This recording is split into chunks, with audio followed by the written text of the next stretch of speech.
Hello दोस्तों, कैसे हैं आप? आज हम बात करेंगे इंडिया बांग्लादेश के रिलेशनशिप्स के बारे में कि दोनों देशों के रिलेशनशिप किस तरह से डेवलप हुए, किस स्टेज पे हैं और किस और बढ़ रहे हैं। पिछले लेक्चर में हमने बात की थी बांग्लादेश की क्रिएशन के बारे में और हिस्ट्री के बारे में और उसमें इंडियन रोल के बारे में। आगे अब हम इस लेक्चर में बात करेंगे जो करंट सिनेरियो है और जो पास्ट में रिलेशनशिप में डेवलपमेंट हुआ उनके बारे में। दोस्तों, जब हम बांग्लादेश की बात करते हैं तो ये बात तो क्लियर है कि हिंदुस्तान का एक बड़ा अहम रोल था बांग्लादेश की क्रिएशन में। चाहे वो मुक्ति वाहिनी को ट्रेनिंग देना हो, चाहे जो एग्ज़ाइल में गवर्नमेंट थी उनकी बांग्लादेश की, उसको इंडिया के अंदर मुजीब नगर जो जगह बनाई गई वहाँ पे जगह देना हो, चाहे उसके लिए फॉरेन कंट्रीज़ के अंदर सपोर्ट बेस क्रिएट करना हो, चाहे डायरेक्ट मिलिट्री सपोर्ट हो 71 की वॉर के अंदर जिसके थ्रू बांग्लादेश बना। बाद में उनकी आर्मी को सपोर्ट करना, इनिशियल डेज़ में इस्टेब्लिश करने में, फॉरेन स्टेज पे उन लोगों को इस्टेब्लिश करने में उनकी मदद करना। इनिशियली जब बांग्लादेश आज़ाद होता है तो उस समय बिकॉज़ इंडिया ने एक अहम रोल प्ले किया था आज़ादी में उनके, तो एक उम्मीद जागती है कि बांग्लादेश हमारा एक अहम एलाई के तौर पर डेवलप होगा और हमारे रिलेशनशिप बहुत स्ट्रॉन्ग और पॉजिटिव वे में जाएंगे। इनिशियली वो रहते भी हैं, लेकिन धीरे धीरे 1980s 1990s में जब बांग्लादेश है बांग्लादेशी आइडेंटिटी पे फोकस करते हुए इस्लामाइजेशन की ओर जाना वो शुरू करते हैं, तो हमारे रिलेशनशिप में कुछ कशीदगी बढ़ जाती है। साथ के साथ कुछ ऐसे इशूज़ भी हैं जिनके कारण इंडिया बांग्लादेश फॉरेन रिलेशनशिप में उतनी पॉजिटिविटी शायद ना आ पाई हो। पिछले 5 सालों में हमारा इकोनॉमिकल कॉपरेशन बहुत ज़्यादा बढ़ा है। पॉलिटिकल लीडरशिप के बीच का जो म्यूचुअल रिलेशनशिप है अभी के प्राइम मिनिस्टर मोदी और वहाँ की शेख हसीना के बीच में काफ़ी पॉजिटिव है। उसके नतीजे में कई लैंडमार्क डील्स भी हुई हैं, specifically in field of transport and energy, but still there are few issues which create trouble between our relationship. So अगर हम बात करें बांग्लादेश और इंडिया तकरीबन 4096 किलोमीटर की बॉर्डर शेयर करता है बांग्लादेश के साथ। इसमें से ज़्यादातर बॉर्डर पे तारबंदी हो चुकी है, लेकिन स्टिल काफ़ी सारे इलाकों की तारबंदी बाकी है। और ये जो बॉर्डर है एक बड़ा मेजर रोल प्ले करता है इंडिया बांग्लादेश रिलेशनशिप के अंदर, खास करके इलीगल इमिग्रेंट्स और स्मगलिंग के इशू को लेकर, जिसको हम आगे डिस्कस करेंगे। देखिए, बांग्लादेश की जो और इंडिया की जो फॉरेन रिलेशनशिप थे इनिशियल डेज में, एक ट्रीटी से रेगुलेट होते थे जो 1972 की फ्रेंडशिप ट्रीटी थी, जो मुजीब और इंदिरा ट्रीटी के नाम से भी जानी जाती है, बिकॉज वहाँ से शेख मुजीब और यहाँ से इंदिरा गांधी ने उसको साइन किया था। ये ट्रीटी बेसिकली बात करती है एक पॉजिटिव इन्वायरमेंट और अपने जो इशूज़ हैं आर्बिट्रेशन से सॉल्व करते हुए एक दूसरे की सोवरेनिटी का म्यूचुअल रिस्पेक्ट करने का। लेकिन ये ट्रीटी 25 ईयर्स की थी और बाद में ये रिन्यू नहीं की गई बिकॉज ऑफ बढ़ता हुआ जो टेंशन था दोनों देशों की लीडरशिप में, उसके कारण। अगर हम बांग्लादेश की बात करते हैं तो बांग्लादेश के साथ हमारे जो रिलेशनशिप हैं वो काफ़ी हद तक नॉर्मल है, बिकॉज जो हमारी इकोनॉमिकल डिपेंडेंसी है स्पेसिफिकली बांग्लादेश की इंडिया के ऊपर वो काफ़ी ज़्यादा है कंपेरेटिवली हमारी। और हमारा एक्सपोर्ट उनको काफ़ी है, स्पेसिफिकली अगर आप बात करें तो केमिकल्स में, आप बात करें ऑटोमोबाइल्स में, बांग्लादेश में हमारा काफ़ी बड़ा मार्केट है और काफ़ी इंडियंस भी वहाँ के काम कर रहे हैं। लेकिन कुछ सालों में जो रिलेशनशिप में ऐसे बढ़ता हुआ जो इस्लामिक टेररिज्म है या एक्सट्रीमिज़म है बांग्लादेश में, उसने कुछ प्रॉब्लम्स क्रिएट की हैं। और टेररिज्म से ज़्यादा जो राइट विंग का राइज़ हो रहा है बांग्लादेश में, जो right wing militant religious extremist हैं बांग्लादेश के, जो लगातार वहाँ हिंदूज़ पे अटैक किया, जिसको इंडिया के एजेंट समझते हैं, उसने कहीं न कहीं हमारे रिलेशनशिप में प्रॉब्लम क्रिएट की हैं। अगर आप बांग्लादेश और इंडिया के जो इश्यूज़ हैं उनकी बात करें तो हम पहले बात करेंगे कोऑपरेशन की। बांग्लादेश और हिंदुस्तान का कोऑपरेशन कोई आज का नहीं है। आज़ादी के वक़्त बांग्लादेश ने की जो सबसे ज़्यादा मदद थी वो हिंदुस्तान ने की, ऑब्वियसली बिकॉज़ हम वो पहली कंट्री थे जिसने बांग्लादेश को रिकॉग्नाइज़ किया, हमने उनको मिलिट्री एड दी, हमने उनके फॉरेन रिलेशनशिप को एस्टेब्लिश करने में मदद की, हमने यूएन में उनकी मेंबरशिप को सपोर्ट किया। इंडिया पहली कंट्री थी जिसने उनकी एम्बेसी ओपन करवाई अपने यहाँ। इंडिया ने उस समय जो बांग्लादेश मेट्रो सिटीज़ हो रही थी, जो उस समय का ईस्ट पाकिस्तान था, उसको दुनिया के लेवल पर उठाया। जब मदद नहीं मिली तो खुद ने इन्वॉल्व होते हुए इस इशू के अंदर मुक्ति वाहिनी के साथ बांग्लादेश को आज़ाद करवा के एक नए देश की नींव डाली। इसके सिवाय जब बांग्लादेश आज़ाद हुआ तो उनका इंफ्रास्ट्रक्चर पूरी तरह से तबाह करके गए थे पाकिस्तानी, खासकर रेलवे और रोड्स। इंडिया ने उसकी रीबिल्डिंग में काफ़ी मदद करी। इनिशियल डेज़ में उनकी आर्मी को सप्लाईज़ दिए, अपने सेकेंड हैंड वेपन्स दिए। लेकिन इसमें एक सिचुएशन में जो शिफ्ट आता है वो होने लगता है 1975 के आते-आते, जब शेख मुजीबुर रहमान अपने बेस को बढ़ाने के लिए बांग्लादेशी आइडेंटिटी पे फोकस देने लगते हैं। That is the combination of an identity which compromise Islam as Bengali as a core base of that identity. ये एक एक्सक्लूसिव आइडेंटिटी थी। जिस तरह से पाकिस्तान ने एक समय उर्दू और इस्लाम को करके एक आइडेंटिटी बनाने की कोशिश करी, उसी तरह बांग्लादेश में वो चीज़ होती है। और इसके अंदर जो वहाँ के हिंदूज़ थे वो लेफ्ट ओवर बिहेव करते हैं, जबकि वो सबसे पुराने सेटलर्स, सबसे पुराने इनहेबिटेंट्स में से एक थे उन इलाकों के, लेकिन उनके साथ कहीं न कहीं डिस्क्रिमिनेशन बढ़ता है और पाकिस्तान की ओर बांग्लादेश का टिल्ट होने लगता है। इस कारण हमारे रिलेशनशिप में कुछ प्रॉब्लम्स आती हैं। अगर हम आज की बात करें तो हिंदुस्तान और बांग्लादेश का तकरीबन $10 बिलियन का ट्रेड है, फॉरेन ट्रेड। मेजर सेक्टर जिसमें हमारा और बांग्लादेश का कॉपरेशन है वो है एनर्जी। एनर्जी के अंदर अगर हम बात करें तो इस समय अडानी वहाँ पे 2000 मेगावाट का प्लांट लगा रहे हैं, अंबानी वहाँ पे 3000 मेगावाट का इलेक्ट्रिसिटी प्लांट लगा रहे हैं और साथ में इंडिया अपनी नॉर्थ ईस्टर्न ग्रिड से 500 मेगावाट बिजली बांग्लादेश को देती है, जो कि वहाँ के इलेक्ट्रिकल शॉर्टफॉल जो बांग्लादेश में है, उसको पूरा करने में अहम रोल निभाता है। साथ के साथ बांग्लादेश इंडिया से परमिशन चाहता है या डील्स इसमें लेके चल रही हैं कि बांग्लादेश चाहता है कि इंडिया के थ्रू हमें एक्सेस मिले भूटान और नेपाल के मार्केट्स की, बिकॉज़ वहाँ एक्सेसिव एनर्जी के चांसेस हैं, पोटेंशियल है जनरेशन का। तो बांग्लादेश चाहता है कि वहाँ से वो एनर्जी इम्पोर्ट कर पाए। सिमिलरली हमने बांग्लादेश को फर्टिलाइज़र प्रोवाइड करवाया है। साथ के साथ इंडिया इस समय बांग्लादेश के अंदर जो न्यूक्लियर पावर प्लांट्स हैं उनके, वो सिविल न्यूक्लियर प्लांट्स जो डेवलप करने की कोशिश कर रहे हैं, उसमें भी हमारे डायलॉग्स चल रहे हैं कि इंडिया का उसमें इन्वॉल्वमेंट क्या होगा।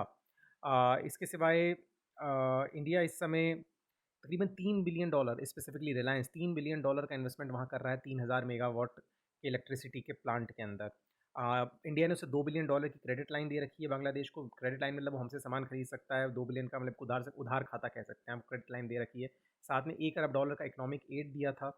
इंडिया बांग्लादेश के अगर जो दूसरा सेक्टर जो इम्पोर्टेंट है, जहाँ पर इंडिया बांग्लादेश के अंदर कॉपरेशन बढ़ रहा है, वो एनर्जी में स्पेसिफिकली हम बात करें तो जो इंडिया बांग्लादेश फ्रेंडशिप पाइपलाइन है, जो असम से हर रोज़ तकरीबन तकरीबन 130 किलोमीटर की, जिसे सालाना 4 लाख टन डीजल का, क्योंकि देखिए बांग्लादेश के अंदर जो ऑयल आता है वो बाहर से आता है, प्लस इनके पास रिफाइनिंग कैपेसिटी कम है, तो उस शॉर्टफॉल को पूरा करने के लिए जो हमारे नॉर्थ ईस्ट का रिफाइनरीज़ हैं, वहाँ से बांग्लादेश को हर साल 4 लाख टन के आसपास डीज़ल का सप्लाई किया जाता है। बांग्लादेश के साथ हमारा दूसरा सेक्टर है जहाँ पे हमारा कोर इंटरेस्ट है अपने रिलेशनशिप सुधारने का, वो है transportation sector. Because of Siliguri corridor का जो हमारा प्रॉब्लम है, जिसे हम चिकन नेक भी कहते हैं, इंडिया का ट्रांसपोर्टेशन नॉर्थ ईस्ट में उधर डेवलप नहीं हो पाया। और आज़ादी के पहले जो त्रिपुरा था, ये इलाके काफ़ी हद तक बांग्लादेश के ऊपर डिपेंडेंट थे खुद के ट्रेड के लिए, खास करके चिटागोंग पोर्ट के थ्रू। लेकिन 1965 के बाद से ट्रेड बिल्कुल पूरी तरह से रुक गया और 71 के बाद भी वो शुरू नहीं हो पाया। अब की गवर्नमेंट का, मोदी और शेख हसीना का विज़न ये है कि किसी भी तरह जो हमारे नॉर्थ ईस्टर्न स्टेट्स हैं, इनको अलाउड किया जाए कि वो थ्रू चिटागोंग पोर्ट सी से ट्रेड कर सकें। और सिमिलरली अगर कोई सामान आपको कलकत्ता से अगरतला पहुंचाना है, तो बजाय नॉर्थ ईस्ट का सिलीगुड़ी कॉरिडोर का रूट लेने के, सीधा रास्ता है कलकत्ता से अगरतला का रेलवे लाइन या रेल रूट लिया जाए बांग्लादेश को क्रॉस करते हुए। तो इन चीज़ों को लेकर बात चल रही है। म्यूचुअल कॉपरेशन बड़ा है, पीपल टू पीपल इंटरेक्शन पे जोर दिया गया। इसी के चलते मैत्री एक्सप्रेस जो कलकत्ता से ढाका के बीच चलती, वो शुरू की गई। इसके सिवाय असम को लिंक किया गया, आपके असम को लिंक किया गया बांग्लादेश से।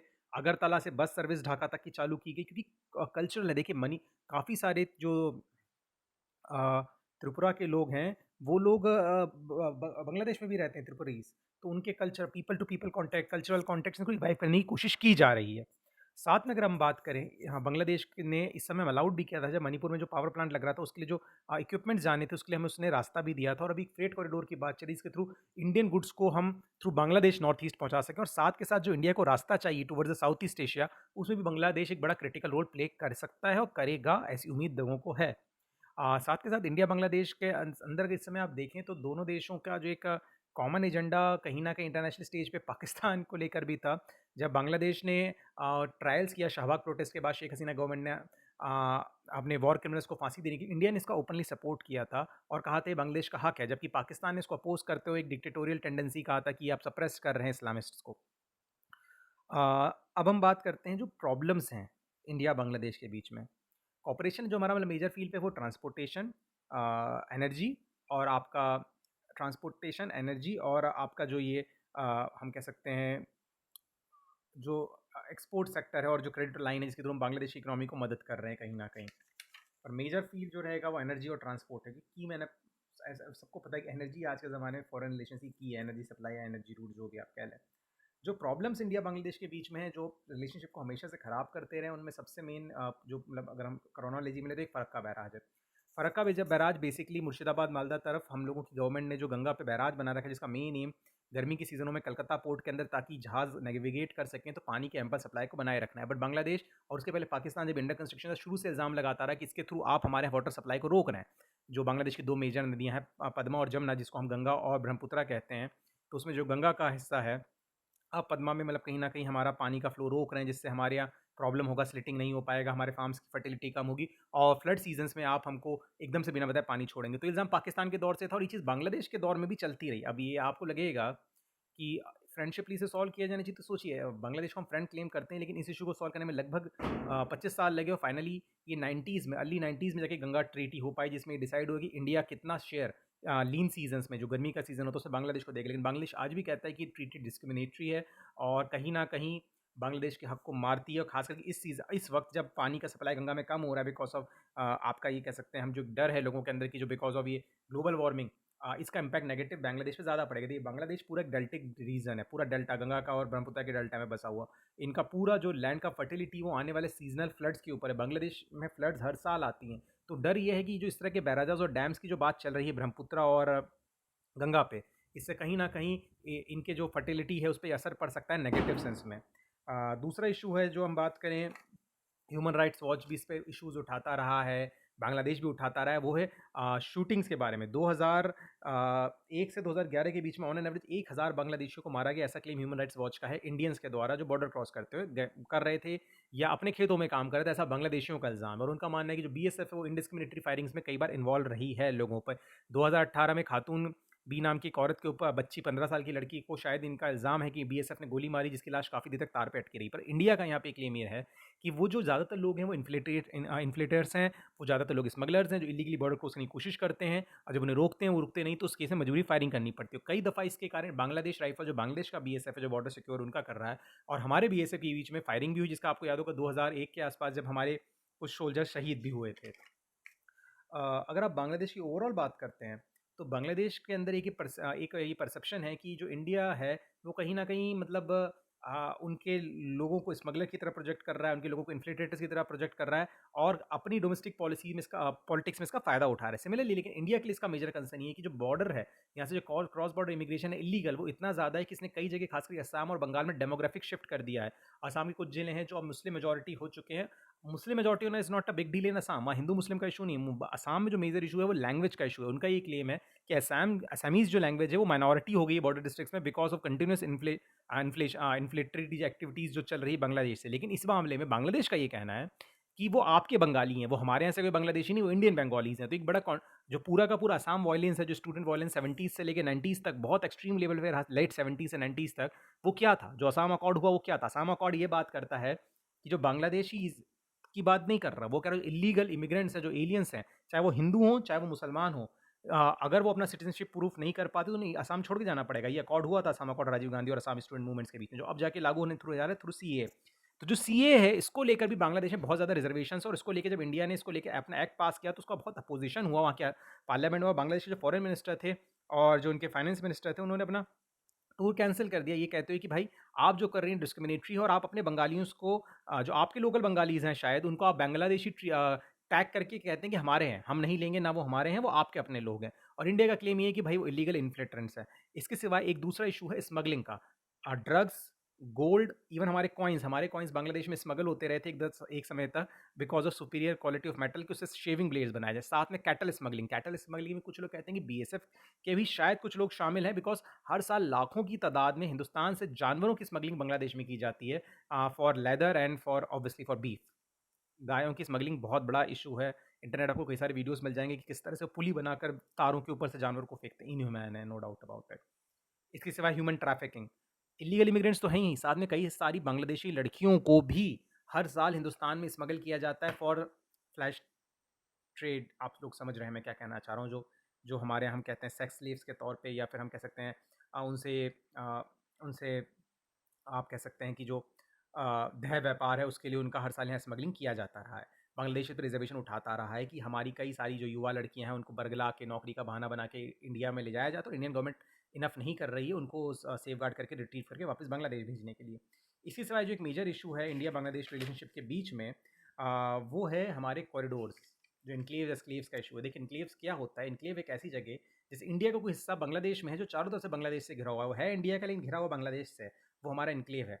अब समझने की कोशिश ऐसा क्यों है, इसके लिए कई रोमांचक कहानियाँ। कुछ लोग कहते हैं कि रंगपुर के राजा और जो कूच बिहार के महाराजा थे वो आपस में चौपड़ या आपके लिए चेस खेलते थे, और जो हार जाता था उसको उसका पहले एक गाँव देना होता था। इस चक्कर में से छितरे हुए गाँव दोनों बॉर्डर के इस तरफ उस तरफ हो गए, जिन्हें लोग चट्स कहते हैं। अब ये जो चट्स हैं आसाम में बंगाल में फैले हुए हैं, और बेसिकली अगर आप बात करें तो बांग्लादेश के तकरीबन तकरीबन है, हिंदुस्तान के पास जो चट थे वो 71 थे, और इंडिया के तकरीबन 120 चट हैं, मतलब बांग्लादेश के अंदर। अब इन्हें प्रॉब्लम ये कि इलाके कहने को इंडिया और बांग्लादेश के हैं अलग-अलग एरियाज़ में, लेकिन यहाँ बड़ा प्रॉब्लम है, क्योंकि देखिए जो इंडियन इलाके बांग्लादेश में हैं, वहाँ पे इंडियन गवर्नमेंट को डेवलपमेंट का काम नहीं कर पाती। वहाँ के लोगों के पास बेसिक फैसिलिटीज़ नहीं है, ना वहाँ इंटरनेट, इलेक्ट्रिसिटी, हेल्थ कुछ नहीं था। वो लोग बिल्कुल प्रिमिटिव वे में ले रहे थे और सफ़र कर रहे थे। उनके लिए इंडिया आना, ट्रांसपोर्टेशन, हेल्थ फैसिलिटीज़ को एक्सेस करना बड़ा मुश्किल था। सिमिलरली इस इशू बांग्लादेश के साथ भी था, जो बांग्लादेश के एन्क्लेव्स हैं। तो फाइनली 72 के अंदर ही डिसाइड किया गया कि हम इशू को सॉल्व करेंगे म्यूचुअल ट्रांसफ़र को लेकर। ये बड़ा एक व्यू पॉइंट दिया गया। बेरूबारी इनक्लेव का जो ट्रांसफर था उसके तहत हुआ था, लेकिन इसके बाद सुप्रीम कोर्ट ने इसमें वर्डिक्ट दिया कि बिना पार्लियामेंट के अप्रूवल के आप इस तरह से लैंड ट्रांसफर नहीं कर सकते। तो ये मसला कहीं ना कहीं ठंडे बस्ते में चला गया अपोजिशन के विरोध के चक्कर में। यहाँ पर आपको गौर करने की बात है कि इसमें सबसे बड़ा जो लैंडमार्क इंडिया बांग्लादेश रिलेशनशिप में जो हम कहते हैं अचीवमेंट है, वो 2015 का बॉर्डर एग्रीमेंट है जो इंडिया और बांग्लादेश के बीच में हुआ, जिसमें हमने डिसाइड किया कि हम एक दूसरे के जो इनक्लेव्स हैं ये ट्रांसफ़र करेंगे, मतलब बांग्लादेश इनक्लेव्स हम जो इंडिया में हो इंडिया को मिल जाएंगे, जो इंडिया के इनक्लेव्स हो बांग्लादेश में मिल जाएंगे, जिससे कि लैंड बॉर्डर मैनेजमेंट का इशू खत्म हो। कई लोग कहेंगे इसमें इंडिया का नुकसान ऑब्वियसली, क्योंकि बांग्लादेश से हमने 51 इनक्लेव्स दिए, उसके बदले में 101 इनक्लेव्स दिए, जिसमें टोटल अगर आप एरिया की बात करें तो हिंदुस्तान को 40 स्क्वायर किलोमीटर का नुकसान हुआ। लेकिन इसका फ़ायदा ये है कि जो बॉर्डर मैनेजमेंट है वो आसान हो गया। जो हमारे लिए बड़ी दिक्कत थी बॉर्डर को मैनेज करना, वो काफ़ी हद तक आसान हो गया, और इसके थ्रू हमें एक बेनिफिट ये मिला कि हमारे जो लोग वहाँ सालों से सफ़र कर रहे थे उनको बेसिक जो राइट्स होते हैं एज अ ह्यूमन बींग, वो मिलना शुरू हुए। इसमें ये भी समझौते के तहत है कि इनक्लेव्स में रहने वाले लोगों को हक दिया जाएगा कि अगर बांग्लादेश में रहने वाले इंडियंस बांग्लादेश में ही रहना चाहते हैं तो रह सकते हैं, अगर उन्हें इंडिया आना है तो अलाउड है। तो इसमें जो हुआ अप्रोक्सीमेटली, अगर गौर करने वाली बात यह है कि इन इनक्लेव्स में 51,000 के करीब लोग रहते थे, जिसमें से 37,000 इंडियन थे लगभग, और 14,000 के करीब बांग्लादेशी थे। तो जो इंडियंस बांग्लादेश में थे उनमें से केवल 1,000 को छोड़ के सारे के सारे इंडिया आना प्रेफर की, केवल 1,000 वहाँ रहे। पर जो यहाँ बांग्लादेशी रह रहे थे 14,500 के करीब, वो सारे के सारे इंडियन सिटीजन बन गए, उनमें से कोई भी नहीं गया। और पहली बार ये जो एक बॉर्डर इशूज़ है वो सॉर्ट आउट हुआ। ये प्रोसेस चल रहा है, कुछ जगह अभी भी सरेंडर करना बाकी है एक दूसरे को, लेकिन ये डिटेल में चल रहा है और एक सक्सेसफुल ट्रांसफ़र है, मतलब हम कह सकते हैं अचीवमेंट है दोनों देशों की नेशन की लीडरशिप्स का। और कहीं न कहीं इसमें जो हमारे लीडर्स हैं, चाहे मोदी हो, चाहे शेख हसीना हो, उनका जो पर्सनल कैरेक्टर है उसने एक इंपॉर्टेंट रोल प्ले किया, बिकॉज़ दोनों देश की जो गवर्नमेंट की लीडरशिप है वो इसको लेके फर्म थी कि मुद्दा सुलझाना है। जबकि इसका अपोज़ भी हुआ कुछ मामलों में, ख़ास करके जो पॉलिटिकल अपोज़ होता है। एक और जो इश्यू है वो 3 बीघा कॉरिडोर, ये भी ख़ैर सॉर्ट आउट हो चुका है 2011 में। 3 बीघा कॉरिडोर की अगर हम बात करें तो बेसिकली जो सबसे बड़ा एन्क्लेव है इनका, धागा मगरपट्टा बांग्लादेश का, वो इंडिया के अंदर है।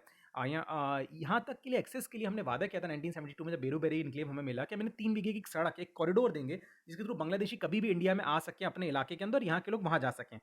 लेकिन इसको लेके वही पार्लियामेंट का केस, जो सुप्रीम कोर्ट का केस मैंने आपको बताया, उसके चक्कर में लैंड ट्रांसफर हो नहीं पाया। फाइनली 2011 में ही लैंड ट्रांसफर हुआ, जिसके नतीजे में अब हमने एक 3 बीघा का जो कॉरिडोर, एक 3 बीघा की सड़क आप कह लें, वो हमने बेसिकली सरेंडर किया है बांग्लादेश को लीज़ पे। वो हमारी है बट उनके पास लीज़ पर है, जिसके थ्रू जो बांग्लादेश के जो लोग यहाँ रह रहे हैं धागा मगरपट्टा एन्क्लेव वाले बेल्ट में, ये आसानी से जा सके। पहली बार वहाँ हॉस्पिटल बना, पहली बार वहाँ लाइट आई। अब सोचिए वो लोग कितने ज़्यादा बैकवर्डनेस में रह रहे थे, बिकॉज़ ये जो पॉलिटिकल टर्मॉइल था, लीडरशिप के बीच का कोऑर्डिनेशन नहीं था इस कारण। तो एक अच्छा अचीवमेंट है दोनों देशों के बीच में।